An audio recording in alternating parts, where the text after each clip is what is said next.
Sure. So we provide an entire range of solutions, sight, sound, scent, systems. But did you just say that it does smell as well?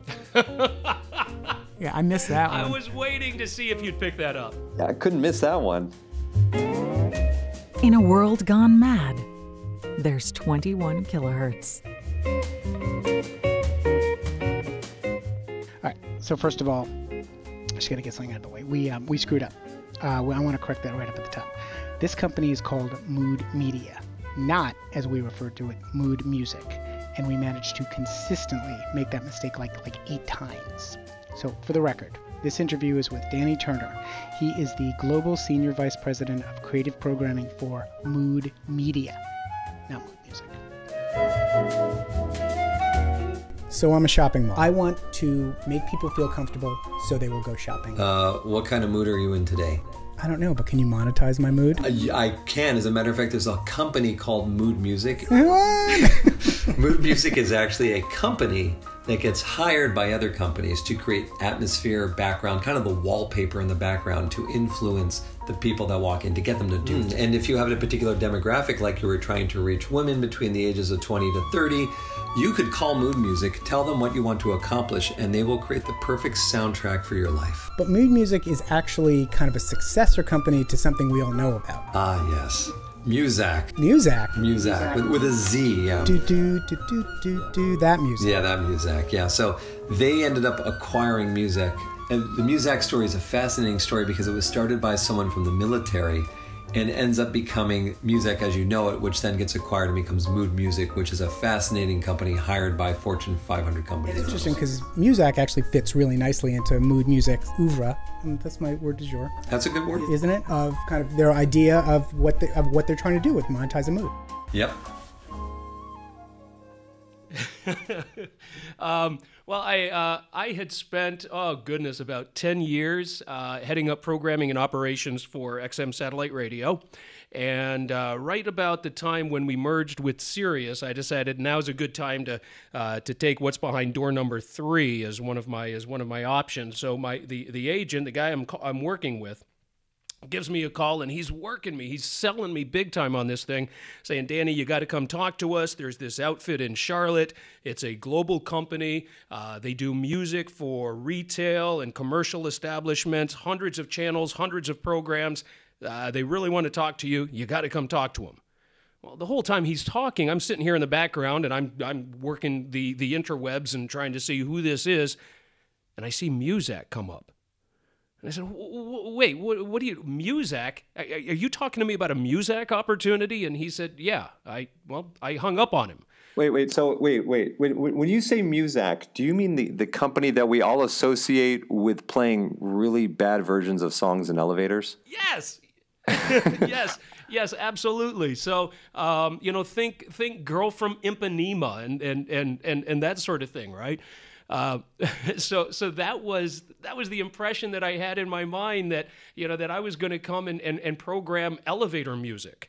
But what exactly was it that Muzak did exactly? So you talk about music in retail and elevators, but do you mean there was actually a company that did that, and the name of that company was Muzak, and they would pipe this stuff in? No, absolutely. There's a wonderful history behind Muzak, the company, and even the name Muzak. So it's a very storied tale, but as I'm given to understand, the nascence of Muzak happened in around the 1930s, when retired Army General George Squire was seizing on the power of music, basically the psychological and emotional power of music, and the impact that it had on people. And primarily at that time, one of the concepts was getting it into elevators, because if you think about it. At the time, riding in elevators was something that was relatively new to a lot of people. And they had just recently switched from the days of actually having elevator attendants to automated elevator experiences. Now, you guys are based in New York, right? Yep. Yes. Believe it or not, at the time, they actually had live DJs in studios spinning music live over twisted pairs of copper wire to elevators and places throughout Midtown. That's insane. Wow. And the reason, and it's really, really bizarre, the reason that Muzak got this reputation for playing instrumental versions of pop melodies was simply because of licensing at the time. There was licensing in place that prohibited the use of commercially recorded music or mainstream music in business establishments. So what Muzak did was we hired orchestras and band leaders to redo the stuff for us. So we've got some really incredible sessions with like Fats Waller just wailing it, Stan Getz playing. I mean, just some amazing musicians working these Muzak sessions. So why did they outsource this though? In other words, why didn't they just get like a record player and just, put a record on at the Benny Goodman band or whatever and drop the needle? Why did they have to hire another company? Did Muzak have research or something that made them the experts? No, that was simply a byproduct of the licensing landscape at the time. There just wasn't a licensing architecture as we see in place right now that facilitated playing commercial or major label, if you will, material for retail or commercial. But more importantly, B, there was no way to ensure the artist got paid. Why was there a need in the market for a service that did this? Like what was the product that was being sold exactly, and who was the customer? So the customer at the time was basically no different, guys, than the folks that listen to music now in retail and commercial applications. So in restaurants, in stores, in bars, in offices. But interestingly enough, for example, during World War II, in all of the factories. Because there was so much studies and data out there that pointed to the fact that music has this incredible capacity to motivate emotionally, to motivate people to pick up the pace, maybe, if you will, in a factory that's being charged with creating armaments to ship overseas. And even at the time, there was this concept that was promoted called stimulus progression that said, well, if you play music here at this tempo for this period of time, and then you raise it to this tempo for this period of time, and then you drop it, sort of like a tantric session with music, if you will, that you'd get, you would increase productivity, you would increase employee attentiveness and things like that. And, those, I look at that as being sort of almost a nefarious use of music, right? I mean, I love music just for music's sake and for creating an experience. I not so much for influencing, that type of behavior. Yeah, mind control. Yeah. So what you're saying is that you couldn't legally play an album in a factory because you needed a special license for it? That's exactly right. See, the concept of a public performance license, that's in place now, wasn't in place in 1937 or 1943.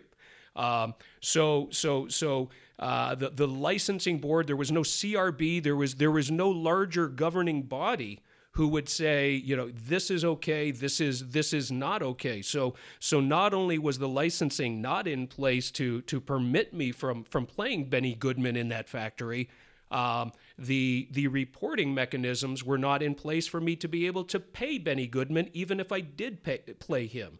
And paying artists is something that it's just at the very core of our business. It's a lifeblood for us. Right, but fast forward, to the 1970s to the 1980s, and Muzak had a different reputation. It was very staid, and people made fun of it. Yeah, regrettably, and I think, and it's funny because wasn't that sort of my impression or my interpretation when my agent called me and said, hey, come work for these guys. So the flip happened. Oh goodness, sometime. I want to say sometime in the 1980s, when Muzak began playing its first foreground music station. So sort of the difference at the time was the service was originally designed as being something quite akin to audio wallpaper, right? It's non-offensive. It just fills the silence in between the rafters of merchandise or the rows of office workers and things like that. And it was referred quite often, and most often, as background music. Well, that takes us back. So fast forward up to, that phone call and, what made up your mind to actually take the plunge and go work for Muzak? So I think after 4 hang-ups, tenacity certainly is a virtue. He finally talked me into coming because I was still up in D.C.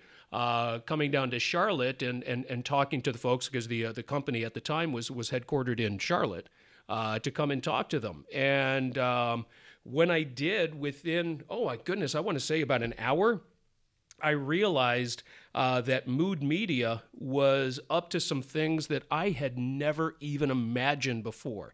The scope and the reach of what we do. I mean, 150 million people a day are touched by the programs that we create. Wow. Do you think people even realize that?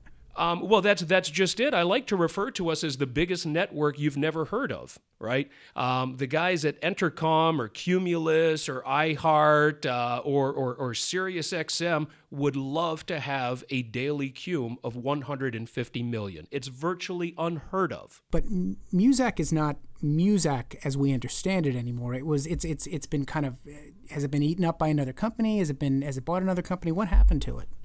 That's exactly right. So Mood Media is the byproduct of a roll-up of several organizations, Muzak being one of them, DMX being one of them, also True Sonic and a couple others, and now we're the world's leading provider of in-store and retail music and media experiences. So we've been doing this in this industry for about 85 years now. So what exactly does Mood do? Mood goes into retail stores and puts in hardware and pumps music in for the experience in that retail store? Sure. So we provide an entire range of solutions, of course, including music, to over 500,000 locations in over 100 countries around the world. And as I mentioned, reaching 150 million people a day. Our solutions range through the senses. So sight, we do a lot of visual signage and digital signage right now. Sight, sound, scent. Systems. So it's quite a portfolio of products, but music is what brought us to the dance, and music is the core product. Wait, did you just say that it does smell as well? Yeah, I missed that one. I was waiting to see if you'd pick that up. Yeah, I couldn't miss that one. So yes, absolutely, scent, right? It may not be something that you think about, right? But take for example something like a Westin hotel, right? You walk into a Westin hotel, no matter where you are, and it smells like the Westin Hotel. And that's by design. That's with purpose and intent. And the reason is because aroma and scent, in terms of your senses, is singularly one of the strongest, most evocative senses that you have. If you think about the power of scent and aroma, and think about, you smell something and instantly, and sometimes it's not always good, but instantly takes you back to standing in grandma's kitchen or being, anywhere. It's just the power of scent in terms of evoking memory, comfort, and emotion is incredibly powerful. So the wonderful thing about something like scent in a major international hotel chain is no matter where you go, it's going to have that same sort of unique aroma, but it's going to be familiar to you. And that's what the hotels really are looking for, is to make you feel at home and a high degree of familiarity. But it sounds like what you're saying is is music, smell, everything sets a mood, and you're monetizing mood. Is that what I'm understanding here? Is that what the company does these days? Yes. If you think about it, our design is we put people in the mood to interact with your brand. And now, it's funny because this is a great segue or transition from when we were talking about the role of background music to the role of foreground music now. Now with the state of retail these days and the state of brick and mortar locations really fighting to demonstrate ongoing strength and viability, the enhancing the customer experience while in those retail locations has now taken on such a heightened sense of importance. But also, as we talk about technology in that role, what has happened now is we all suffer from sensorial overload, and so the right consumer experiences are the ones that can balance all of those senses and not just add to sort of what I refer to as sensorial clutter, but actually are able to cut through that clutter with a message that is clear or an experience that is clear and concise. How do you program a store? I mean, when when Bloomingdale's, when Home Depot, when Barnes and Noble comes to you, what are you getting at? Yeah, how do you program mood? Yeah, it's interesting, and it begins with understanding the difference between a playlist and an experience. A playlist is a collection of 50 songs you put together from back in the day that you and your buddies are going to cruise around listening to, or maybe there's a party on Saturday night that you go to. That's a playlist. An experience is a program, which is what we create, is more of an experience that's designed with purpose and intent. So how do we get to that point when we're working with a brand? The first thing that we do is understand the brand. It's really sometimes it's a little counterintuitive. When I sit down with people and we design a music solution, instantly, man, they want to start talking about music, right? They want to start talking about the fact of, I think that Jack White would be fantastic for this program.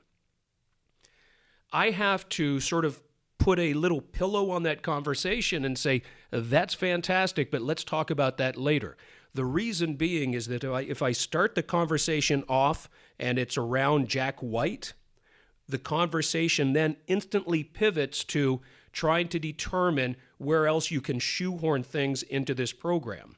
I approach it from the other way, which is understand the brand first, understand what the brand is trying to accomplish, and then develop what I refer to as brand pillars. Is this brand a brand of discovery, adventure? Is there comfort to this brand? Is there an iconic nature to this brand? Once I develop those pillars, we then take them and translate them into sort of brand keys or attributes that I then start linking to musical genres and musical styles. And even by that point, you'll notice I haven't specifically started talking about Jack White. So you go into a retail store, and let's say the retail store says, we want to hit 13 to 15-year-old females, and we want to be trendy and current, and we want to have an upbeat feel. And so you sort of take down what they're looking for, and I'm assuming you probably have a catalog of music somewhere on a computer or in a database somewhere. Do you pre-tag the music with emotional cues so you can sort of search and go, I'm looking for a song that a 13-year-old that wants to be happy will like, and it gives you search results? Yeah, there's an interesting intersection when we curate programs, the intersection between metadata and human curation. And that's something that's really, really important to us. The streamers all came out, let's say 5-7 years ago, predicting that metadata was going to be the panacea to create human experiences going forward. And we've got this schema in place that's going to say, well, if you like this, you're automatically going to like this, and this. The irony, though, is that just in the past couple years, these very same pure play streamers who were all talking about predicting the end of human curation are now falling all over themselves to put human beings back in front of the process. Humans are better at just discerning a feeling? Is that what it comes down to? Well, especially in an environment such as ours, where nuance and context and subtlety matter, computers just simply aren't capable of that. You know, for example, you go to a nightclub and there's a DJ working the floor. That DJ knows the element of surprise. That DJ knows the element of nuance and subtlety. And those aspects are critically even more important in a retail environment. So, you know, one of the differences that between what we do and say terrestrial radio or something like that is we do pay attention to context and subject matter. So with one of the streaming services, you know, you can hit a button that says, you know, don't play any F-bombs. Well, that's great, but a human being is only going to be able to discern why it's not probably appropriate to be playing something in a store location that has questionable lyrics. For example, Foster the People, Pumped Up Kicks, right? Great song, but oh man, I don't know that I would want to play that in a retail environment. There's probably a number of folks that would be offended playing that. There's not an explicit filter invented yet that would capture for that. Can you give us a little like a peek at the dark arts in the sense that, you know, what type of music influence people in a certain way? You know, does a faster pace make me shop more? Does a slower pace make me buy appetizers? You know, and now I'm totally fishing. Right. Well, sort of yes. The biggest thing that you want to do, regardless of how you want to motivate the end customer to interact with your brand, the main thing that you've got to do is make sure that the music program is in concert with what you're trying to accomplish with the brand. And we've all seen so many examples of it where you walk into a joint and you're just shaking your head going, oh man, no, just a complete miss, right? Just recently over the holidays, so I split my time between Charlotte, Austin, and Europe. And I was in Austin in this fantastic taco joint. I won't mention the name because I love them too much to mention the name. But it is an iconic taco place in Austin with all the kitsch you could imagine, right? So I went in there with a bunch of buddies, and we were going to be just doing a tequila fest. It was going to be just pure mayhem. The problem was, it was during the holidays, and they were just playing regular Christmas music, gringo Christmas music. So I'm sitting there at this iconic taco bar in Austin listening to Burl Ives tell me have a holly jolly Christmas. If it wasn't for my sense of irony, I would have been entirely let down by that experience. Okay. But is there, you know, to Ted's point, we're very curious, is there some sort of behind-the-scenes things you can reveal to us about the way music influences mood or behavior? You know, for example, I know that I believe the CIA played the Barney song to potential people that they've captured repeatedly over and over a 24-hour period, right? Or if you watch The Walking Dead, they subject Daryl to this, where they play the same song over and over, and he's locked in this closet as a way to psychologically break him down. So there's got to be music that influences us one way or another. You know, thrash, you know, screamo versus classical versus pop versus rock. Yeah, do these have like general influences? It's funny. You know, as we were talking about earlier, the you know, the power of music for good, and then the nefarious dark power of music. And certainly there are all sorts of studies that say without question, unequivocally, customers in restaurants rank music above decor. 73% rank music above decor in terms of importance. Over half of people will recommend a restaurant or a place of business who is playing a music program that they like to others. I think that speaks more to sort of the intangible enjoyment of what's happening. But it can also work the other way. One of the more interesting applications that we use for audio right now is it's not so much music, it's sound effects, but I'm happy to do that as well. I have a program that I do right now for a client who is a major cereal manufacturer. And we've created a soundtrack of predatory birds that they use to ensure to keep things away from their granaries that they don't want running around in the granaries, if you catch what I'm saying. So when you go into the retail store or whatever, the client's environment, and they're explaining to you what their goals are, sell more merchandise, keep the person in the store longer, make them feel happy, or whatever it might be. And so you go and you do a combination of sort of database searches and human curation, probably more human curation than anything, just because your instinct guides you to where you want to go. These stores are open for, in some cases, 24 hours, in some cases, 10 hours. Do you literally program in a different song for the entire duration that the store is open and a different program of music for every day of the week, or does it recycle itself, or how does that work? That's a great question. Each one of our programs, and again, this is the difference between a program and a playlist, right? A playlist is a much more truncated, much more focused, a shorter list of songs. I mean, heck, it could be anywhere from 10 songs to 50 songs. Going back to what I was talking about, the fact that we create experiences, and experiences are created for essentially sort of a 24/7 kind of a thing. Granted, look, nobody's going to be sitting at this particular retail location at 3 a.m. in the morning. But the aspects of creating an entire living, breathing program still apply. Now, what we're able to do in these locations, and this is again something that is a little bit different about the world in which we play, things like day parting are really, really important.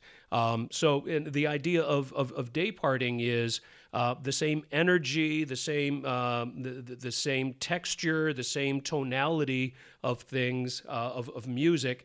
If you're working at, say, a local cafe or a bar, what you want to roll at 8 a.m. may not be what you want to play at 12 noon, and certainly what you don't want to do at 6 p.m. So we take a look at traffic flows, take a look at at floor patterns, and really try and come up with recommendations that not only adjust for the day of the week, but also the time of the day. What's the weirdest request you've ever gotten?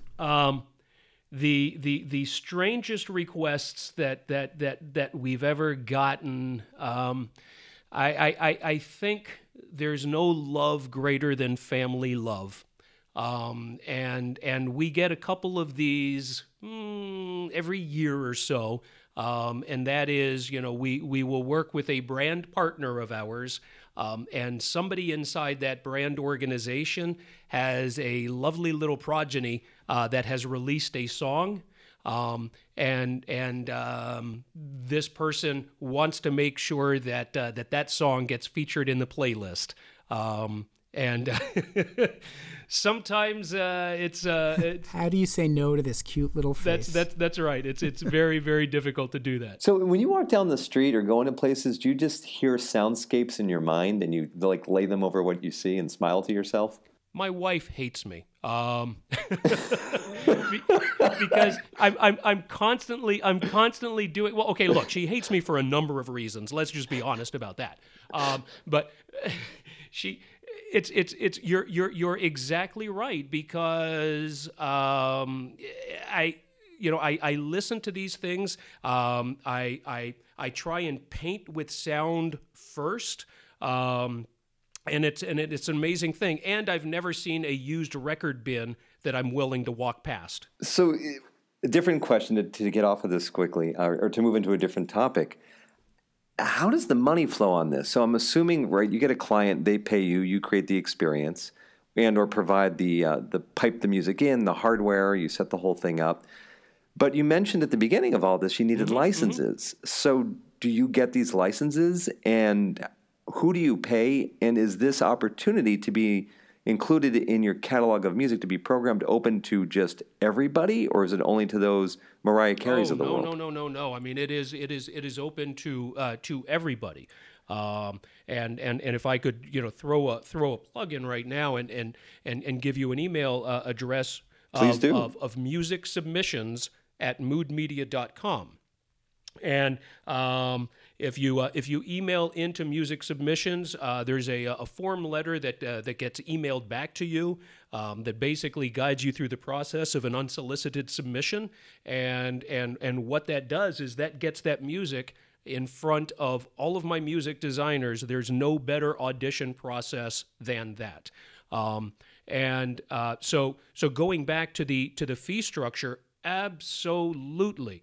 One of the things that we do, and we take great pride in doing this, and this is something that is so critically important to us, is we take care of all of the licensing. I mentioned before that there's really nothing that we believe in more than supporting the artist community and properly compensating them for their work.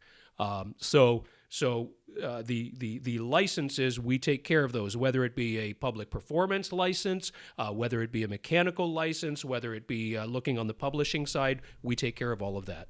And are there musicians that make a living off this? Are there musicians that this is their output? This is where they sell to? There's wonderful stories that we've had through the years of musicians that we've gotten behind and supported that, frankly, you're not going to hear with Hucky and Chucky in the morning on Y107. And it's given us the opportunity and the ability to champion artists that otherwise, would not be championed in the big machine, not the label, but the big machine itself, and really have fun. One of the wonderful things about the breadth of programs that we produce is that we are not always driven by the charts. Of course, so many of the programs that we have, look, if you want top 40, it better be relevant, it better be current, and it better be actually top 40. But one of the wonderful things that we do is we program for experience. And one of the last things that I want to do for that experience is, if you're pulling up to a restaurant or a bar or a fashion boutique or something like that, I think one of the worst things that we could do is replicate that terrestrial radio experience you had in your Honda Civic as you were driving up to the store. So in a nutshell, what you're doing is you license the recording of the song from somebody, and then you pay them the royalty for that. And at the same time, there's a second separate royalty that gets paid to the person or people that wrote the lyric and melody to the song. Is that basically it? Those two royalties? That's absolutely correct. So if you look at those two pillars that you mentioned, you're absolutely right. So the royalties are calculated basically on a standard pro rata kind of a calculation. Cool. And anyone can just go to that email address and just, when they do a submission, say, hi, I want to submit some music to you. You'll hit them back and they'll give them the process to do it? Oh, absolutely. So then we're able to go through the submission process right there. And you said you have like a stable of music designers. Why are they not musicians? Is there a difference? Is there a distinction, or is it a distinction without a difference? Oh, they are musicians. That's the great thing about it is if you want to be a music designer for me at Mood Media, you need to be able to demonstrate most vociferously a multidimensional relationship with music. So the music designers that we have, they work for they work for us, but also they are working musicians. They are DJs with residencies. They're producers. They're DJs. Even just doing parties and weddings and things like that. It's so critical to me that that you're able to demonstrate to me what else do you got. Because if it's just putting together a music program, it's not quite thick enough. So we really like to dig in deep and find folks that that really are going to tell a unique and different story. I mean, heck, just last year in Austin, one of our music designers in Austin just got her doctorate in music ethnology. So not only can she tell me this is a really great song, she can tell me why it's a really great song. And let me ask you, for the submissions, what are you looking for? If someone was going to submit, are you looking for tones? Are you looking for kind of moods? Are you looking for actual songs? We are looking for actual real living and breathing songs, and you're absolutely right. As soon as it's there, we go instantly towards tone, texture, energy, all of these things that are going to make us think about a song in attributes that we're able to articulate to others. So we start listening immediately for those attributes. But yes, complete songs. And by the way, are you responsible for those same 15 songs I hear every Christmas in the shopping mall? Because if you are, you got to mix that up. Oh, brother, come on. That's a topic for a whole nother podcast there. We can talk about holiday music. Because if I have another person tell us, hey, we really want to hear something youthful and poppy and current, something like Mariah Carey's All I Want for Christmas Is You, people hold that up as being sort of the poster child of popular contemporary holiday music. No, in all deference to Ms. Carey, that song came out in 1994. That song itself is 23 years old now.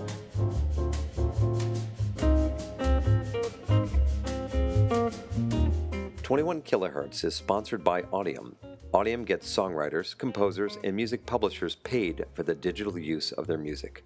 If it streams on Spotify, Rhapsody, Tidal, YouTube, or is downloaded on iTunes, Amazon, or any other digital music service, you deserve to get paid the money you earned. Audium works for Metallica, Red Hot Chili Peppers, Jason Mraz, Jimmy Buffett, and thousands more. To get started, simply go to audium.com, provide your information, and collect your money. Audium. AUDIAM. Get paid for the use of your music." Opening narration provided by Karin Gilfrey. Need the perfect voice for your corporate videos? How about some narration for your year-end presentation? What about a scintillating voice for your in-house voicemail system? For more information, go to KarinGilfrey.com. That's CarinGilfry.com. Tonight's music, The Girl From Ipanema, was provided by Mood Music. I